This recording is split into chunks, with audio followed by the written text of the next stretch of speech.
Even having my favorite president call us and tell us we need to knock this off, I think it actually needs to be reversed.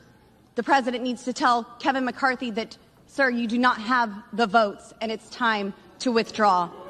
And with that, I yield. Thank you.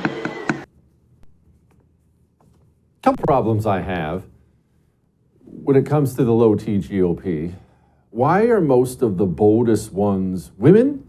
And why are they most of them freshmen or close to being freshmen? Why are all the new people the only one with balls in this party? Joining me now, Congresswoman Boebert of Colorado, obviously the current champion of hottest women in Congress, and somebody who actually showed real courage last week when everybody dumped all over you, including people on our side. What was that like?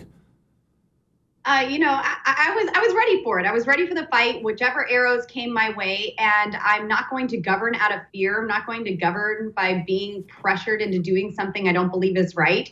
This was for the country, always.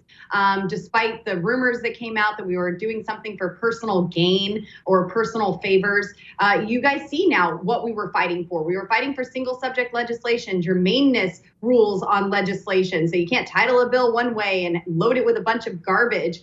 We wanted 12 individual appropriations bills, which actually strongholds the Senate now. They have to adhere to our House rules when they are putting forward legislation. So with all the attacks that came our way this week, it just showed me that we were headed in the right direction. Anytime that I've been attacked in the past, it usually is because I'm right. So I'm proud to have stood with my colleagues who were there together in locked arms. You know, it got down to a final 6, but we left in unison, and it was really a huge, historic, fundamental change in Washington, D.C. for the people.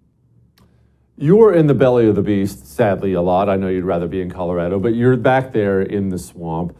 Is the GOP getting better, bolder, maybe a party with a pair? Because they certainly haven't had one, but it seems like they're getting better slowly. Well, look, I would love to be in Colorado, but you have to be in the swamp to drain the swamp. And I hope that after all of the events that unfolded last week, we are coming out of this more unified and stronger than how we went into it. A lot of people were saying that it was chaos on the floor, but Jesse, I'm a mom of 4 boys. Chaos and dysfunction are part of my everyday life. There was nothing chaotic about this. It was the most productive I've seen Congress since I've been here. And all of the debate that took place, I mean, God forbid if Congress actually debates who's going to be second in line to the presidency. But with those debates and the conversations that we were engaging in with our colleagues, that helped build relationships. And I think it's going to help us moving forward. As far as the entire GOP being stronger and more forceful, more bold, I don't know about that, but there are enough of us who are that can help hold the line. HR 24. It's about the Federal Reserve. You're already working on it. What is it? Tell me. Well, Senator Rand Paul and my friend Congressman Massey have been working on this legislation to audit the Federal Reserve for years, and it makes total sense. An agency with this much authority and sway over our economy should have complete transparency.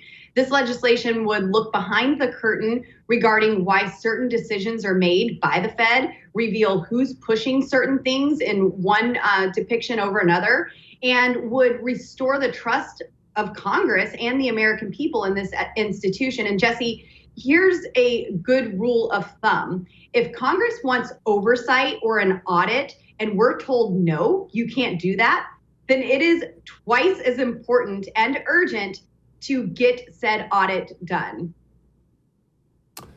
These investigations and audits and things like this, we'll get to FBI stuff here shortly, but are they something that you feel the administrative state is going to worry about? Because up to this point in time, they've been laughing in the face of the GOP every time some of these things are brought up. You, of course, remember Christopher Wray pretty much giving Chuck Grassley the middle finger as he left on his private jet to go on vacation.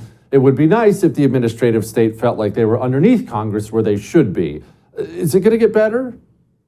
I think that they should be very worried about the investigations that are to come, because we're going to expose a lot, and it's not going to be like the Trey Gowdy show pony experience that we had, where we just have a bunch of political theater and there's no accountability in the end. We are going to see this all the way through. We just formed the Weaponization of the Federal Government Committee. This is going to be huge in investigating the FBI and the weaponization of our federal government, going after parents who just want to say in their children's education, calling them domestic terrorists, looking into the cover-up of Hunter Biden's laptop and labeling it as disinformation or Russian disinformation. And now we get to have a peek into what was the vice president of the United States doing with classified documents. He has no authority to declassify documents, and why they even withheld that information until after the election was over seems pretty common for them. But I think they should be very worried and on edge about these investigations, because we are absolutely taking it seriously, and we have our heaviest hitters looking into it. Support the First TV today and get instant access to exclusive specials like Who is Ron DeSantis, the history of FBI scandals, and America's worst presidents. Visit thefirsttv.com/support or download the First TV app to become a supporter and start watching today.